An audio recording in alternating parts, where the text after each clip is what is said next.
we can get started. So welcome everybody. It's another Tuesday. If you want your CME, thanks to Memorial Healthcare System and Candace Pineda, you can see the codes on the screen, 17406, and then for Paul's show at the bottom of the hour, 17407. Just a couple of announcements real quick. On September 7th, I'm going to have another webinar, and I found two companies that are really exciting with respect to whole blood. Archer First Response Systems is out of Orlando. They're using drones to get AEDs to the scene and whole blood. And I'm sure Mark probably knows more about this than we do, but this is a local company. And then there's another company where the guys are actually synthetically making whole blood. It's probably years into the future, but it'll be kind of an innovative showcase on whole blood.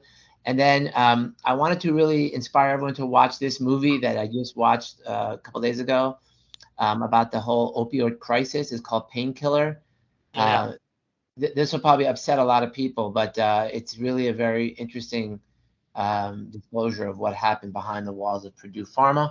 So please take a look at that. And last but not least, I know Mark's going to talk about this, but we have an amazing presenter today. He is a neurosurgeon out of the UK who does just incredible things beyond his real job. And that's really why I asked him to come and speak to us today. He came to Eagles. He gave a brilliant talk there. And I sat with him for a little while, and he caught me up on all the things GoodSAM is doing around the globe. And really, I just thought that we all had to hear that aspect, which he didn't talk about at Eagles, here today. So Mark, let me stop sharing my screen so you can share yours. Hey, Peter, can I just do two quick announcements before we go? Yeah, sure. Go ahead, Angus. Okay. Thursday afternoon, this Thursday, 2 days from now at 2 p.m. is a Zoom meeting with Dr. Peter Pappas, chair of the Florida Committee on Trauma, reviewing the new National ACS triage guidelines. Anybody here who's a member of the Florida organizations needs to pay attention to that, because we're going to need a recommendation as to whether to move the state to those national ACS triage stuff. So 2 p.m. the link is on Mobilize. I'll try to get it in the chat here as well. And also state meetings in October in Destin. The hotel block has been released. Please try to attend. All right. So, thank you, Peter. Paul, thank you very much for inviting me. Just before we introduce, so my name is Mark Wilson. I'm a neurosurgeon here in the UK. I'm also an air ambulance doctor. Been doing that for about 20 years. Trauma has been my thing. Brain injury is my kind of thing. Hypoxic brain injury was my original sort of PhD stuff, looking at effects of altitude and various other things. And I can very happy to talk about it another time. But it's what's led to what I'm about to sort of discuss with you. And I appreciate I talk very fast, so I'm sorry about that. And I also going to sound like a bit of a sales pitch. It's supposed to be a sales pitch, but what I want to do is kind of show how a combination of really clever use of community and a clever use of technology can change many areas within medicine. And about 10 years ago, well, it's 10 years ago this year, we set up something called GoodSAM, which you may or may not have heard of. It's a platform that used across Australia, UK, New Zealand for lots of different things, but they can broadly be divided into two main things. One of which is it's a volunteer network that originally started responding to cardiac arrests, start CPR and ambulance service en route, and it's also an appless system, which, for example, can open up any 911 callers, mobile phone cameras, locate them, see what's going on, and do clever stuff with that video, such as forwarding. And if I have time at the end, I'll give you a quick demonstration of that as well. I think I've got about 20 minutes, so 25 minutes. Is that right, Peter? I think you said about that long. I'll talk to someone, telling me to stop anyway. Yeah, you have to the bottom of the hour. So how long, sorry? How long, Peter? I said you have until the bottom of the hour, 3:30. Yeah. Okay, half an hour. Okay, cool. Yeah. So look, so I'll run through it fairly quickly. So it's a platform. There's lots of other things as well. All those things there, locating video stuff that's quite advanced. Now, the system, the app-based system, is an advanced system that knows where you are. It can geolocate those in need and those who can help, and it's basically marrying those two up in an advanced kind of way. It's got lots of other functionality. You can video from it. You can video to the dispatch center or to colleagues and get senior advice. But where it came from was our work on London's air ambulance just here. I'm in London at the moment. Right opposite is the helipad. And about 12, 13 years ago, we started noticing we were going to quite a lot of people who would get there, would intubate them from their head injury, and basically when you scan them, they'd have had a hypoxic brain injury. Now, whether that's impact brain apnea phenomenon, which we can talk about, or whether it's loss of airway from loss of consciousness, and I don't know. But either way, it didn't matter what we did at that point because the brain was hypoxic, they got a hypoxic injury. So what we wanted to do was set up a system that would alert off-duty paramedics, doctors, nurses, policemen, firemen to go and hold an airway open following trauma. That's what we wanted to originally create. But it rapidly became easily visible that it was a much more useful thing in cardiac arrests. And so if you have a cardiac arrest on the streets of London, probably most streets in Florida as well, your chance of survival are around 9%. If you have a cardiac arrest in Heathrow Airport, similar with Miami Airport, your chance of survival around 80%. So much, much higher survival rates in airports. And that's because there's an AED defibrillator at every other gate, and all air crew are trained in basic life support. So what we want to do is use the system we were developing to try and recreate or nudge numbers towards the air crew level by getting someone starting CPR really quickly. So it's very simple how it works. If you dial 911 and say certain words like not conscious, not breathing, certain determinants that are likely to be or become cardiac arrest, then the system automatically triggers. It will send a notification on an algorithm that's very much controlled by the EMS service for that region. So it might just alert the staff, it might alert staff plus police, it might alert staff plus police for fire, and it might alert, for example, first aiders within 100 meters radius. So you can create bigger radius and smaller radius for different groups of people. Highly governed. You know who everyone is on this system, so there's no lunatics going there. It's very highly governed, and you know what time they arrive, what time they leave. And this is deployed across Australia and many other parts of the world now. And the idea being they'd start a CPR, use an AD, so when the ambulance gets there, the patient is more likely to survive. And we hear of a survival pretty much every day through the system in one of those. And it's a platform that lots of organizations use. So, for example, fire services are on it, police services are on it, ambulance services, hospitals are on it, Red Cross, St. John, they're all on it. And it gives the EMS service for that region the choice as to who they want to alert to those kind of it. So they can really highly govern it. And they can put in, for example, you can have different responses in central Miami versus in a rural part of Florida. You can change those the parameters with KML maps for different areas. And as I say, we get a survivor pretty much every day throughout it. And for those organizations that are on the platform, they can also use it. We don't charge them for it. They can use it for alerting for major incidents, for example. They can see where their staff are at 2 o'clock in the morning. They can wake up people with them overriding silent on people's mobile phones. So it's got a useful function for major incident type management as well. But in terms of evidence of benefit, if you look at the survival of people that get a GoodSAM response, it's triple, odds ratio 3 times higher if you get a GoodSAM response than if you don't get a GoodSAM response. So this is definitely having an impact on survival. That's the UK data from about 3 or 4 years ago. Similarly, if you look at data from Australia and New Zealand, it's about 20-30% increase in survival through the system. So it's making a bit of an impact.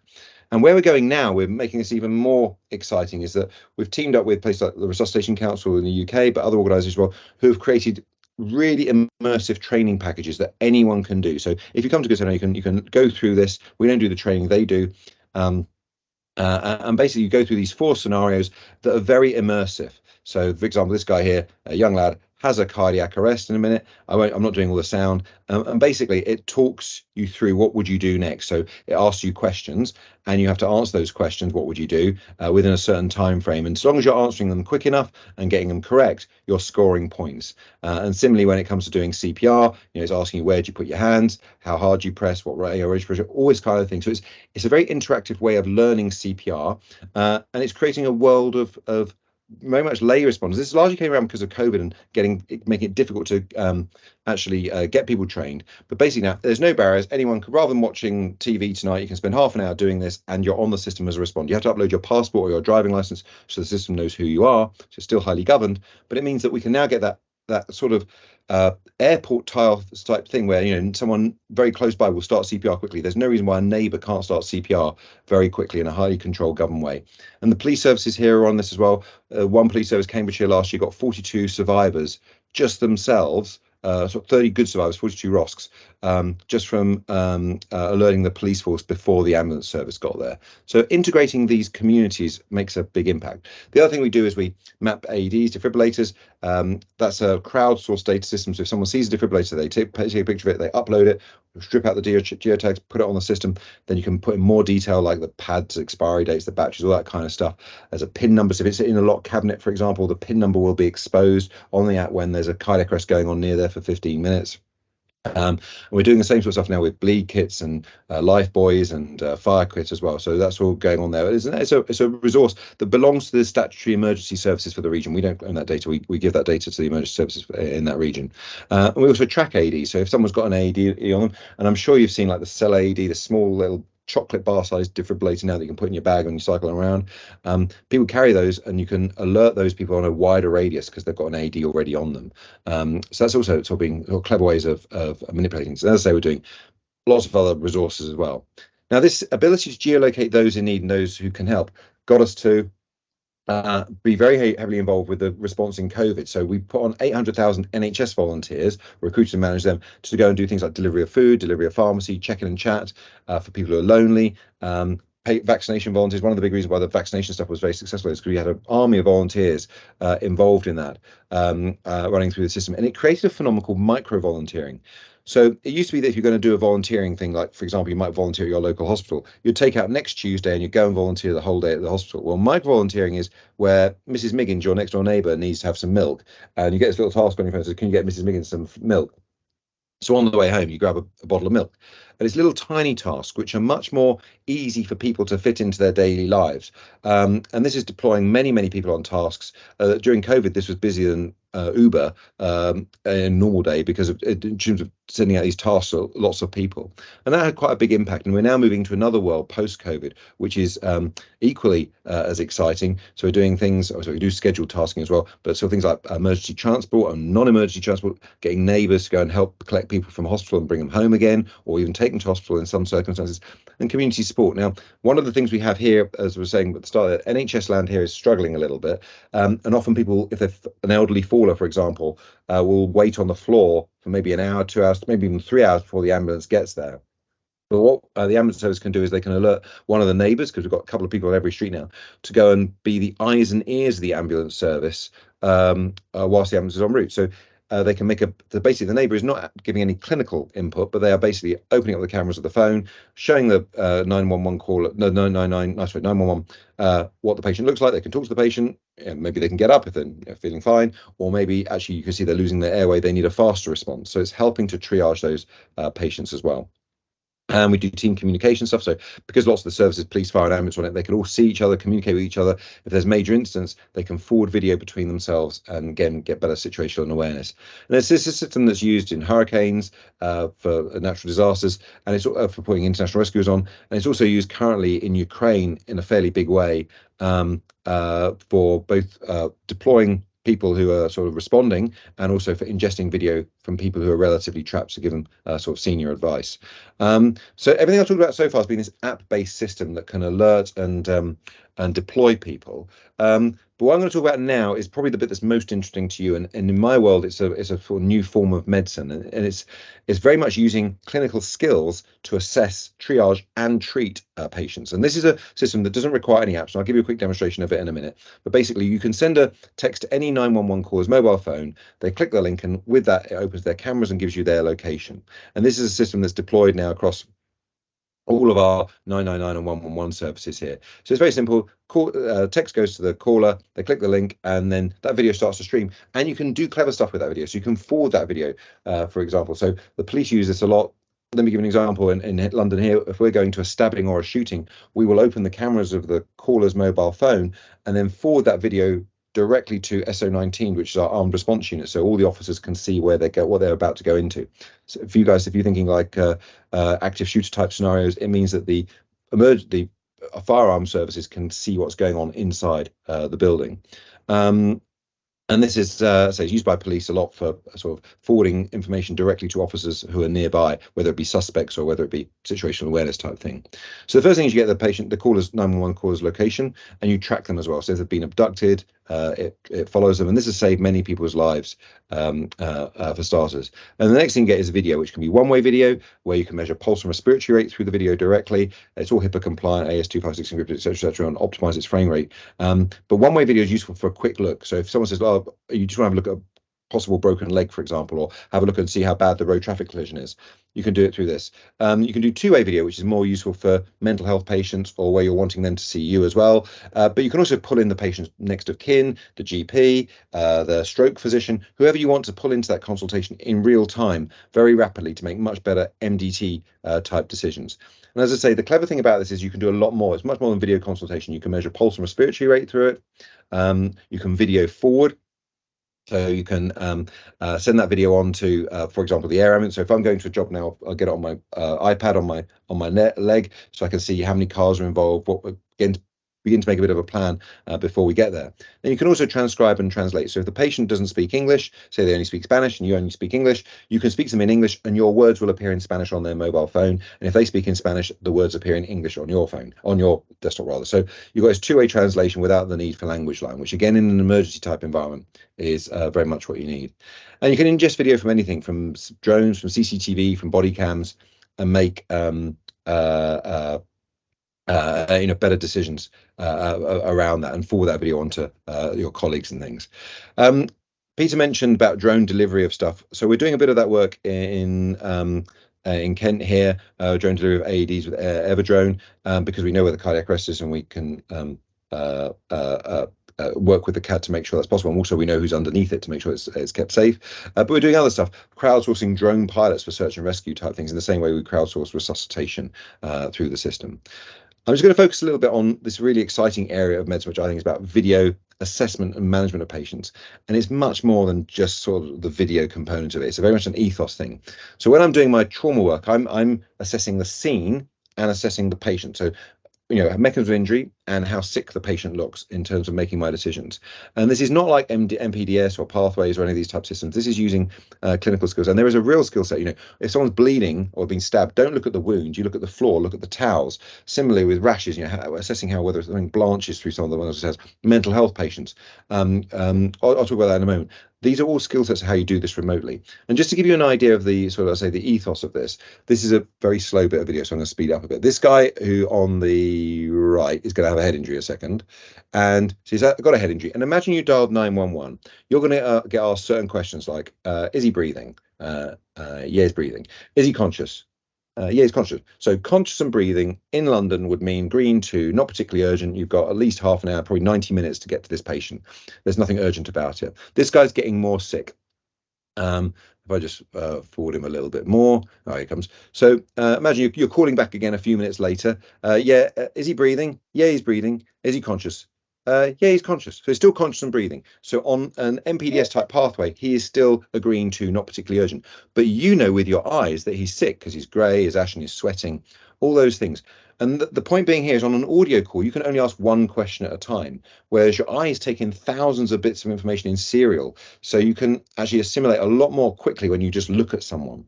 So when someone says, my husband's fallen down the stairs, well, if you can see that he's elderly, he's landed on marble floor, you might get an idea of his conscious level, all the things you won't get over an audio call. Similarly with mental health, what's their eye contact like? What's their clothing like? Are they on a bridge? Are they going to jump off? What's the state of their house? All the things that you wouldn't get through an audio call. And you can also, what they were doing in Ambulance Victoria, for example, is they will bring in the person's key worker straight into the 911 call and so they say, Bob, I'll come and see you tomorrow. Okay, we'll sort it all out tomorrow. That immediately they don't require an ambulance, they don't get transported and waste time in ED, and they're going down a more appropriate pathway for mental health patients. So not only is it improving patient sort of care, it's also improving resource management as well. Similarly for stroke, we will regularly now open the call as mobile phone cameras see the stroke. This lady's complaining of a numb face, she's got a weak face. Well, actually, she should go straight to a HAZU, or if it's a mimic, then actually she'd go to a TIA clinic or something similar rather than coming through. So the stroke consultants get straight involved at that early stage now. That's like attendings rather. Similarly for patient safety, you can guide that more appropriately, but not going to go near this guy until the saw is turned off at the wall. And then you start getting into the world that's really exciting, which is video treatment, which is really going back to where we started. Do you remember right at the start I said about how we wanted to go and get people to go and hold an airway open, crowd resource resuscitation? Well, actually you can guide people to go and hold an airway open through the video type systems. You don't need to crowdsource people, whether that be for say loss of airway or video assisted CPR. And this is a bit of video which I won't go through. So this is a 10-year-old girl who had a cardiac arrest on a roller coaster in San Antonio, and the call handler talked mum through CPR through the video types, the system, which saved the girl's life. I won't go through that because it's a bit of a long one. Strokes and various other things, but I haven't got time to go through them. Maybe we can do another time. Babies born through this, again, guided through this. And there's lots of good evidence of benefit. It makes a difference in about a third of all 911 calls, downgrading about 20%, upgrading about 10%.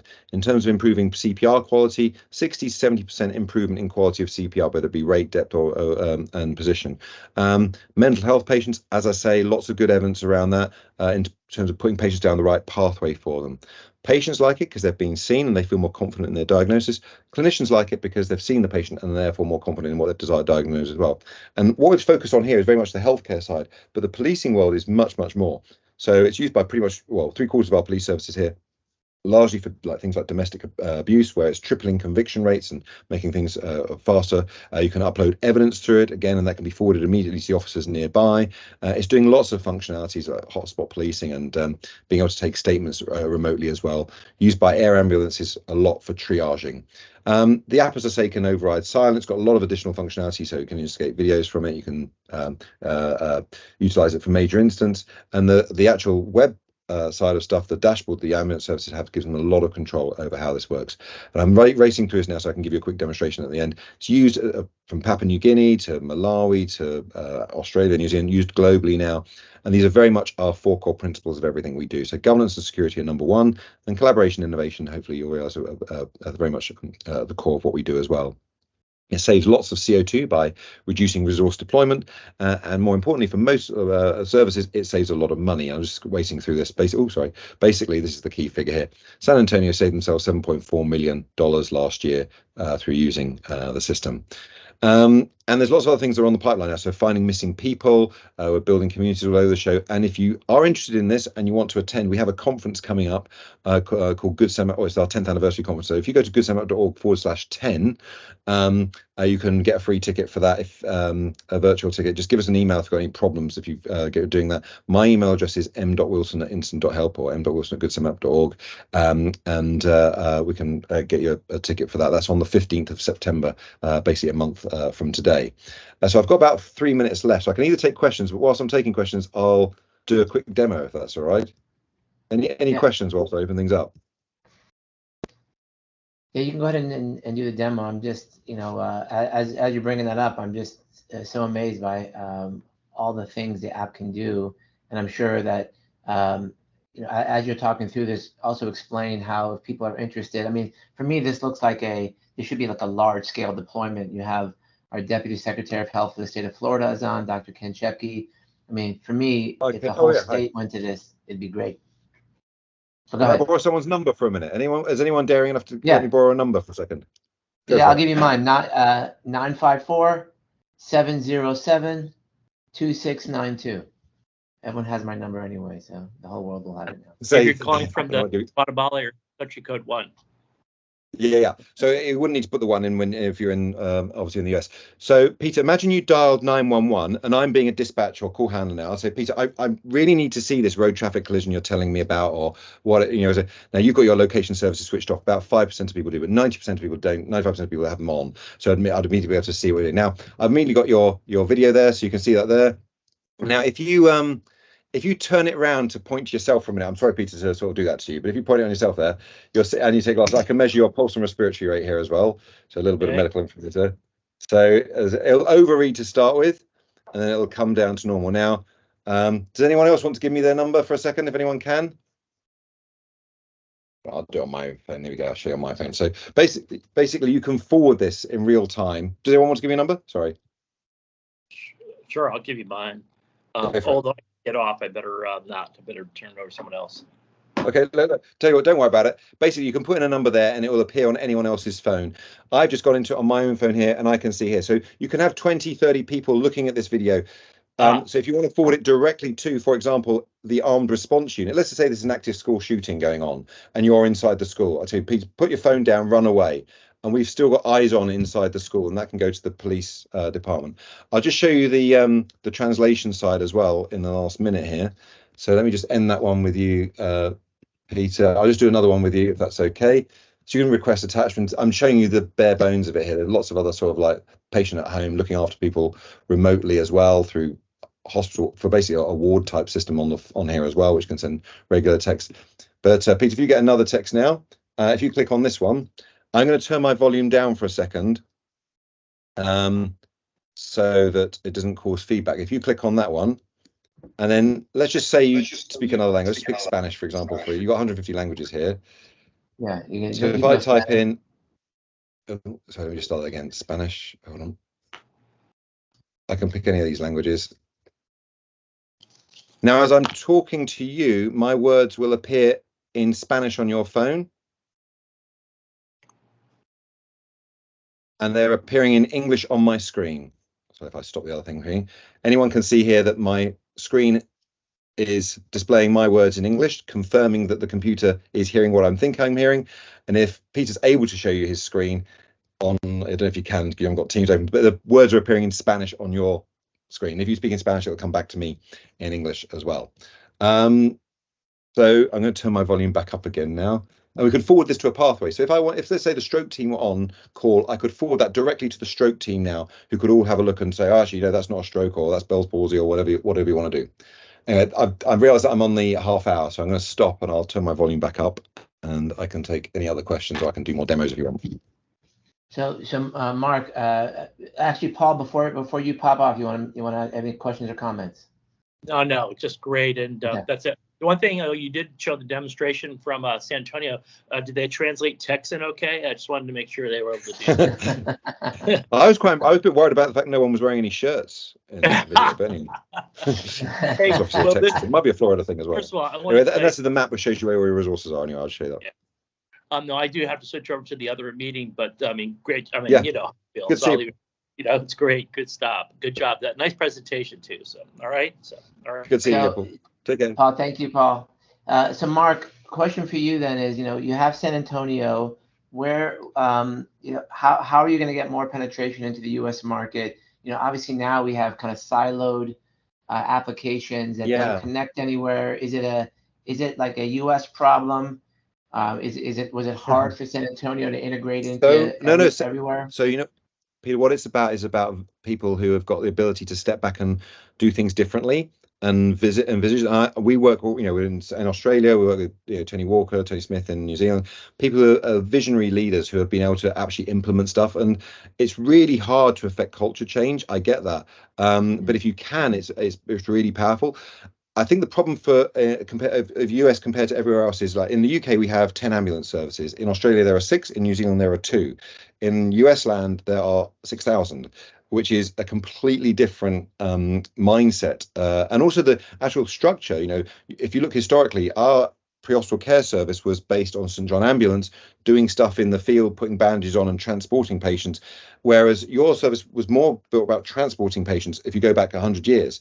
And now it's changing into the 3 ET3 type systems where there is incentivization for doing stuff on scene and not transporting patients. But that's a relatively new thing.